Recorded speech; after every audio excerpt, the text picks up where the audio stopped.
నమస్తే, welcome to one India Telugu. ఆషాఢంలో పేడ కల్లాపు ఎందుకు చల్లుతారు? అసలు సైన్స్ ఏం చెబుతోంది?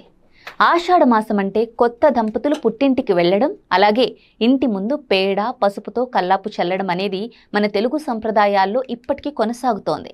చాలామందికి ఇది ఒక మూఢనమ్మకంలా అనిపించవచ్చు, కానీ నిజానికి ఈ ఆచారం వెనుక మన పూర్వీకుల గొప్ప సైన్స్, హెల్త్ టిప్స్ దాగి ఉన్నాయి. సైన్స్ ప్రకారం చూసుకుంటే ఆషాఢం వర్షాకాలం ప్రారంభమయ్యే సమయం. ఈ సీజన్లో వాతావరణం చల్లగా తేమగా ఉంటుంది. దీంతో క్రిమికీటకాలు, బ్యాక్టీరియా, వైరస్లు చాలా వేగంగా వ్యాప్తి చెందుతాయి. ఈ టైంలో అనారోగ్య సమస్యలు ఎక్కువగా వస్తూ ఉంటాయి.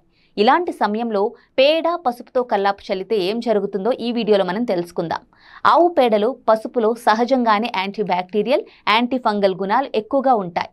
ఈ రెండింటినీ కలిపి ఇంటి గుమ్మం దగ్గర చల్లటం వల్ల బయట నుంచి లోపలికి వచ్చే బ్యాక్టీరియా, సూక్ష్మజీవులు అక్కడే నశిస్తాయి. ఇది మన ఇంటికి ఒక న్యాచురల్ శానిటైజర్లా పనిచేస్తుంది. వర్షాకాలంలో దోమలు, ఈగలు విపరీతంగా పెరిగిపోతాయి. పేడ వాసన దోమలను, కొన్ని రకాల కీటకాలను ఇంట్లోకి రాకుండా అడ్డుకుంటుంది.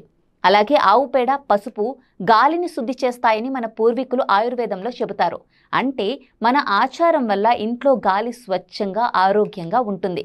ఇక ఆధ్యాత్మికంగా చూసుకుంటే మన సంస్కృతిలో ఆవును గోమాతగా కొలుస్తారు. ఆవు పేడను కూడా పవిత్రంగా భావిస్తారు. ఇంటి ముందు పేడ పసుపుతో శుభ్రం చేసి ముగ్గులు వేస్తే లక్ష్మీదేవికి స్వాగతం పలికినట్టేనని నమ్ముతారు. ఇది ఇంటికి శుభం, శ్రేయస్సు తీసుకొస్తుందని బలంగా నమ్ముతారు. ఇదేం మూఢనమ్మకం కాదు. నిజానికి ఇది ఒకప్పటి ప్రజల శాస్త్రీయ అవగాహన, ఆరోగ్య స్పృహ, సాంప్రదాయాల కలబోత. ఇప్పుడు మనకు డిటర్జెంట్లు, ఫినాయిల్స్ లాంటి కెమికల్స్ వచ్చాయి.